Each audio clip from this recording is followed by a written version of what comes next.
Qu'est-ce que la médecine du futur? On peut avoir une première réponse assez technique, au sens où c'est la médecine qui va reprendre toutes les grandes technicités et aujourd'hui l'IA, bien évidemment la médecine génétique, enfin bref, toutes les grandes conquêtes. Mais si on veut avoir une définition un peu plus littéraire et un peu plus philosophique, c'est la médecine des promesses, c'est la médecine de l'espoir. C'est celle qui nous donne envie de vivre encore et encore demain. C'est celle qui, voilà, avec laquelle on a envie d'avoir un lien affectif particulier, qu'on a envie de soutenir parce que tout simplement elle va préserver la vie des gens que nous aimons. La médecine du futur, voilà, c'est ça. On voit très très bien que la technicité, c'est un pilier pour la recherche, pour la médecine, etc.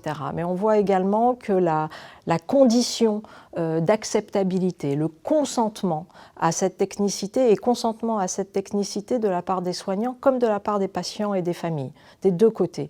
Ce consentement à la technicité, il ne se fera que si la technicité est humaine, voire humaniste.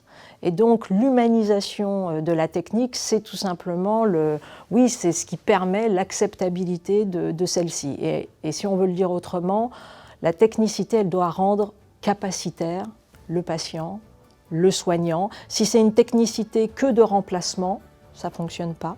Si c'est une technicité qui a son propre langage et qui m'oblige à de la suradaptation, moi, personne, ça n'ira pas, il faut que la technicité s'adapte à moi et pas moi à elle.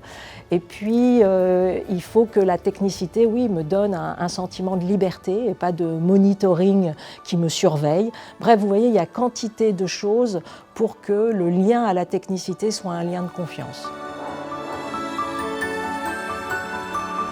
Oui, c'est une obligation morale. C'est terrible de dire des choses comme ça parce que ça donne tout d'un coup un côté un peu... Ça paraît être conservateur, mais en fait, ce n'est pas conservateur. C'est évident, si vous voulez, que soutenir la recherche, en tout cas dans un contexte qui est celui de l'état de droit, c'est nécessaire parce que non seulement c'est protecteur de la recherche en tant que telle, mais c'est aussi protecteur de la société démocratique parce qu'il y a un pacte très très important entre la science, le discours scientifique, ce qu'on pourrait appeler la logocratie, donc la place du logos, de la raison, et son lien avec l'espace public, et son lien avec le bien commun, le fait que, oui, dans l'état de droit, il y a une certaine manière de dire le vrai, et ce dire le vrai est accolé à la question scientifique. C'est-à-dire on ne dit pas n'importe comment le vrai, on s'oblige à avoir une charge de la preuve